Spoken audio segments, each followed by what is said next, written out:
नमस्कार। आज हम UNEP United Nations environment project के बारे में जानकारी लेंगे। मैं doctor Prakash Chandra Sharma, department of zoology, SPC government college Ajmer. UNEP यानी United Nations environment project leading global environmental authority है, जो कि ग्लोबल इन्वायरमेंटल एजेंडा सेट करती है। सस्टेनेबल डेवलपमेंट का विद इन UN सिस्टम, यानी कि with in United nation system जो सस्टेनेबल डेवलपमेंट है उसके इन्वायरमेंटल डायमेंशंस के इम्प्लीमेंटेशन को प्रमोट करती है और एडवोकेसी देती है ये ग्लोबल इन्वायरमेंट के लिए। UNEP रिस्पॉन्सिबल है for coordinating UN environmental activities and assisting developing countries in implementing environmentally sound policies and practices के लिए। इसका जो फॉर्मेशन हुआ था वो 5 जून 1972 को, यानी कि 48 साल पहले हुआ था। ये एक प्रोग्राम है जो अभी भी एक्टिव है, जिसका कार्यालय नैरोबी केन्या में है। वर्तमान में इसके जो डायरेक्टर हैं वो इंगर एंडरसन है 2019 से, जो कि डेनमार्क से आते हैं। ये यूनाइटेड नेशन का प्रोग्राम है। जो पेरेंटल ऑर्गेनाइजेशन है वो यूनाइटेड नेशंस है इसका।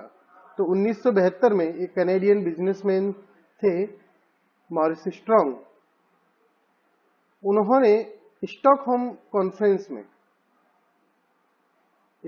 कॉन्फ्रेंस आपको ध्यान होगा, United Nations conference on the human environment, जिसको हम स्टॉकहोम कॉन्फ्रेंस कहते हैं, वहां पर इसकी स्थापना की थी। ये काफी बड़े दायरे को कवर करता है, जिसके अंदर एटमॉस्फेयर आता है, मैराइन एंड टेरेस्ट्रियल इकोसिस्टम आता है, एनवायरमेंटल गवर्नेंस आता है, ग्रीन इकोनॉमिक डेवलपमेंट वगैरह, ये सारी की सारी चीजें आती हैं। तो ये जो इंटरनेशनल एनवायरमेंटल कन्वेंशंस हैं उनको डेवलप करने में, इन्वायरमेंटल साइंस और इंफॉर्मेशन को डेवलप करने, प्रमोट करने, पब्लिक और प्राइवेट जो स्टेक होल्डर्स हैं जो कि डेवलपिंग और इम्प्लीमेंटिंग में काम आते हैं पॉलिसीज के, उनके साथ वर्क करने, इन्वायरमेंटल जो डेवलपमेंट प्रोजेक्ट्स होते हैं उनको फंड करने और इम्प्लीमेंट करने, जैसे फॉरेस्ट रिस्टोरेशन हो गया, वेटलैंड रिस्टोरेशन हो गया, उन चीज़ों में गाइडलाइंस तैयार करने, जैसे international trade in potentially harmful chemical हो गया, ट्रांस बाउंड्री एयर पॉल्यूशन हो गया, या फिर हम ये कहें कंटामिनेशन ऑफ वाटरवेज हो गया। इस तरीके के ये काम करता है। इसके अलावा ये रिपोजिटरी भी है साइंटिफिक और इन्वायरमेंटल रिसर्च की। तो साथ ही साथ UNEP जो है वो UNDG यानी कि यूनाइटेड नेशन डेवलपमेंट ग्रुप का भी मेंबर है, और इस कारण से ये हेल्प करता है वर्ल्ड को, ताकि जो 17 सस्टेनेबल डेवलपमेंट गोल्स हैं उनको हासिल किया जा सके। आपको एक बात बता दूं, जो ये SDG हैं, सस्टेनेबल डेवलपमेंट गोल, ये ब्लूप्रिंट हैं to achieve a better and more sustainable future of all. इनका जो सेट हुए थे, ये 2015 में इन गोल्स को सेट किया गया था बाय UNGA, यानी कि यूनाइटेड नेशंस जनरल असेंबली, और जिन्हें 2030 तक, जिसे हम एजेंडा 2030 कहते हैं, तब तक इनको अचीव करने हैं। अगर हम इन 17 गोल्स की बात करें तो इन 17 गोल्स में शामिल है नो पावर्टी, गरीबी हटाना, zero hunger, good health and wellbeing, quality education, gender equality, clean water and sanitization, affordable and clean energy, decent work and economic growth, industry, innovation and infrastructure, reduced inequality, sustainable city and communities, responsible consumption and production, climate action, life below water, life on land, peace, justice and strong institutions, partnership for the goals. ये total 17 goals हैं जिनको achieve करने में UNEP भी मदद करता है।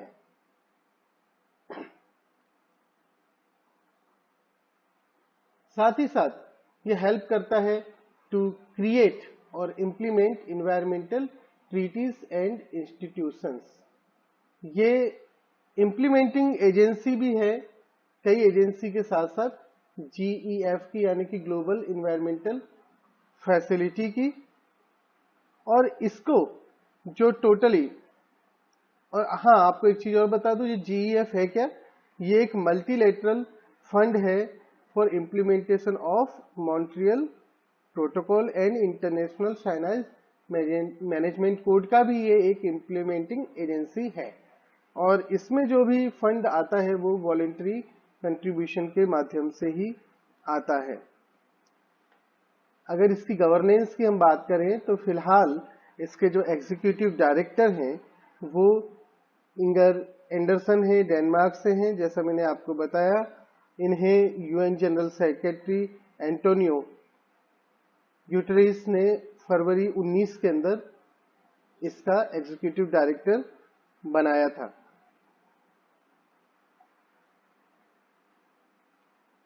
जो मॉरिस स्ट्रॉन्ग हैं 1972 में जिन्होंने स्थापना की थी, वो इसके फर्स्ट हेड थे। ठीक है, इस चीज का याद रखिएगा।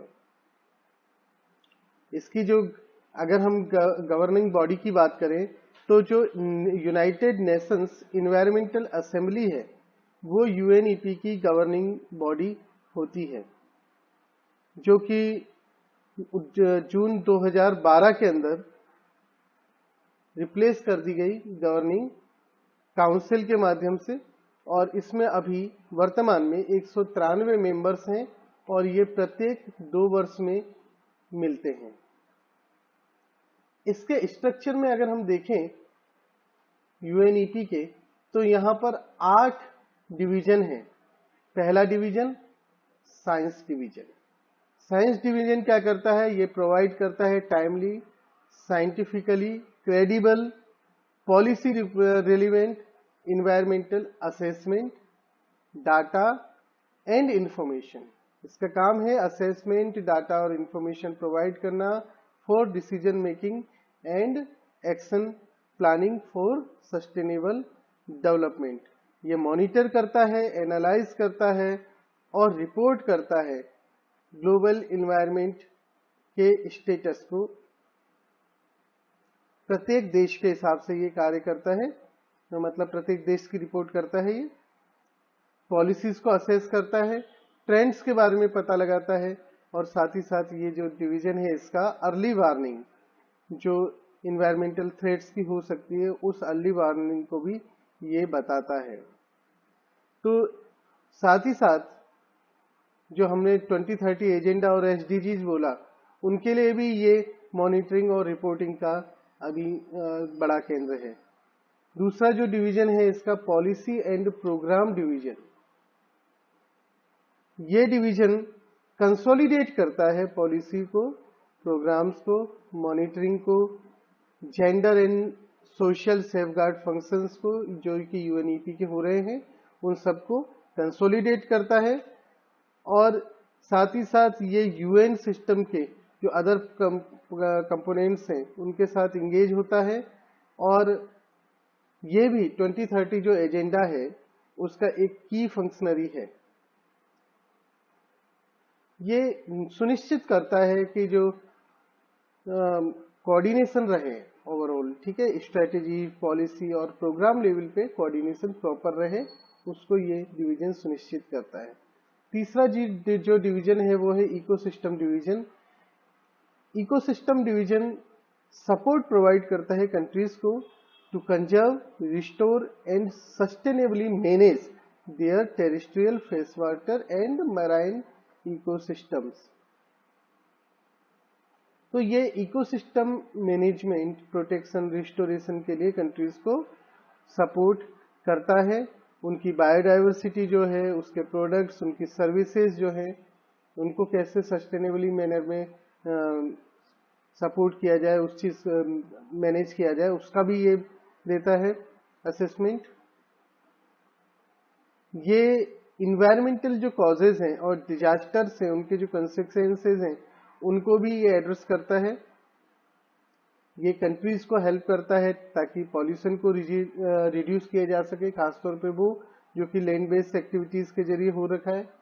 साथ ही साथ कैसे क्लाइमेट का जो रेजिलियंस है उसको इंक्रीज किया जा सके, और कैसे जो पॉवर्टी, गरीबी और इन्वायरमेंट के बीच में लिंकेज है उसको कम कर करके और दोनों को पुष्ट किया जा सके, गरीबी हटाई जा सके, इन्वायरमेंट को पुष्ट किया जा सके, ये कार्य इकोसिस्टम डिवीजन करता है। नेक्स्ट डिवीजन जो है इसका वो है इकोनॉमी डिवीजन। इकोनॉमी जो डिवीजन है वो इकोनॉमिक डिसीजन मेकर्स को सॉल्यूशंस प्रोवाइड करता है, और साथ ही साथ बिजनेस एनवायरनमेंट को, जो बिजनेस एनवायरनमेंट है डिफरेंट बिजनेस के, कॉर्पोरेट सेक्टर्स के, उनको चेंज होने के लिए एक तरीका सुझाता है, सॉल्यूशन प्रोवाइड करता है, ताकि जो इन्वायरमेंटल फ्रेंडली इकोनॉमी डेवलप की जा सके। यहाँ dialogue, cooperation, innovation, pilot project, market mechanism, ये इसके कुछ इंपॉर्टेंट पार्ट्स हैं। यहाँ पर 3 इसकी मुख्य ब्रांचेस हैं: chemical and health, energy and climate, resource and market. तो मार्केट एनालिसिस हो गया, मार्केट में किस तरीके से जो मार्केट ट्रेंड्स हैं उनमें चेंज करना ताकि सस्टेनेबल जो इकोनॉमी है वो तैयार की जा सके। नेक्स्ट जो इसका डिवीजन है वो है governance affair office. Governance affair office जो है, जैसे कि आपको नाम से ही जाहिर हो रहा है, ये असिस्ट करता है मेंबर स्टेट्स, मेजर ग्रुप्स और स्टेक होल्डर्स को, ताकि वो यूएनईपी के वर्क के साथ में प्रॉपरली इंगेज हो सके। ये यूएन की जो गवर्निंग बॉडी है उसको भी सर्व करता है, सब्सिडियरी जो ऑर्गन्स हैं उनको सर्व करता है, परमानेंट रिप्रेजेंटेटिव की कमिटीज को सर्व करता है, मीटिंग को मैनेज करता है। तो इसका जो एडमिनिस्ट्रेटिव एक कार्य है। इसके अलावा लॉ डिवीजन, लॉ डिवीजन के अंदर जो एनवायरमेंटल लॉज हैं उनका प्रोग्रेसिव डेवलपमेंट, ताकि कैपेसिटीज को प्रमोट किया जा सके, ट्रांसपेरेंसी और अकाउंटेबिलिटी को प्रमोट किया जा सके, पॉलिसी मेकिंग में इन्वायरमेंटल कंपोनेंट को अच्छी तरीके से लागू किया जा सके, ये सारी चीजें जो है लॉ डिवीजन देखता है। साथ ही साथ ये कंट्रीज के साथ डायरेक्टली वर्क करता है ताकि इन्वायरमेंटल जो क्राइम्स हैं उनको कॉम्बैट किया जा सके और इन्वायरमेंटल जो कमिटमेंट्स हैं उनको मीट आउट किया जा सके। कुल मिला के ये डिवीजन जो है इन्वायरमेंट के सेफ गार्ड के लिए लॉज के ऊपर कार्य करता है। नेक्स्ट है कम्युनिकेशन डिवीजन, नाम से ही जाहिर है ये यूएनईपी के जो कोर मैसेजेस हैं उनको डेवलप करता है और डिसेमिनेट करता है। ये इन मैसेजेस को गवर्नमेंट्स तक पहुंचाता है, सिटीजन तक पहुंचाता है, डिफरेंट पार्टनर्स, स्टेक होल्डर्स, खासतौर पे मीडिया, उस तक पहुंचाता है। ये एडवोकेट करता है, एडवोकेसी देता है, इन्वायरमेंटल कॉज इंगेज, पब्लिक को इंगेज करता है इन्वायरमेंटल कॉज के लिए। तो ये इसका एक तरह से मीडिया डिवीजन है। अगला है corporate service division. Corporate service division के अंदर ये कॉर्पोरेट सेक्टर के इंटरेस्ट जो हैं उनको सेफगार्ड करने का कार्य करता है, by providing tools and plans for effective and efficient management, और जो उसकी रिस्क हैं उनको मैनेज करके। ये याद रखिए कि इसमें ये जो है कॉरपोरेट सेक्टर के हित की बात करता है, लेकिन जो कोर आइडिया है यूएनईपी के उसके मद्देनजर ही, यानी कि इन्वायरमेंट के मद्देनजर ही। आगे हम बढ़े। यूएन की जो एक्टिविटीज हैं वो निम्न दायरों में हैं। पहला क्लाइमेट चेंज। क्लाइमेट चेंज में ये territorial approach for climate change भी इसमें इंक्लूड है। डिजास्टर एंड कन्फ्लिक्ट के अंदर ये कार्य करता है। Ecosystem management, environmental governance, environmental under review, यहां पर ये इंफॉर्मेशन एंड डाटा प्रोवाइड करता है स्टेक होल्डर्स को। हार्मफुल सब्सटेंसेस के क्षेत्र में कार्य करता है और रिसोर्स एफिशिएंसी के क्षेत्र में भी यूएनईपी कार्य करता है। जो मुख्य अचीवमेंट्स हम माने तो उन अचीवमेंट्स में पहला और सबसे बड़ा अचीवमेंट जो है वो इसका मॉन्ट्रियल प्रोटोकॉल है, जो कि गैसेस के इमिशन को कम करने की बात करता है, जो ओजोन डिप्लीशन के लिए जिम्मेदार है। 2012 में मिनमाटा कन्वेंशन जो हुआ वो भी यूएनईपी के अचीवमेंट्स में आता है, जो कि टॉक्सिक मर्करी को लिमिट करने की बात करता है। सोलर लोन प्रोग्राम भी यूएनईपी का मोस्ट फेमस एग्जाम्पल दे सकते हैं, जिसके माध्यम से करीब 1 लाख लोगों को, भारत में भी इससे ज्यादा लोगों को सोलर पावर सिस्टम प्रदान हुए हैं। Marshland project in middle east, international environment education programme आदि भी ये इसके कुछ इंपॉर्टेंट अचीवमेंट्स हैं। तो यहाँ पर हमने यूएनईपी के बारे में जाना है। धन्यवाद।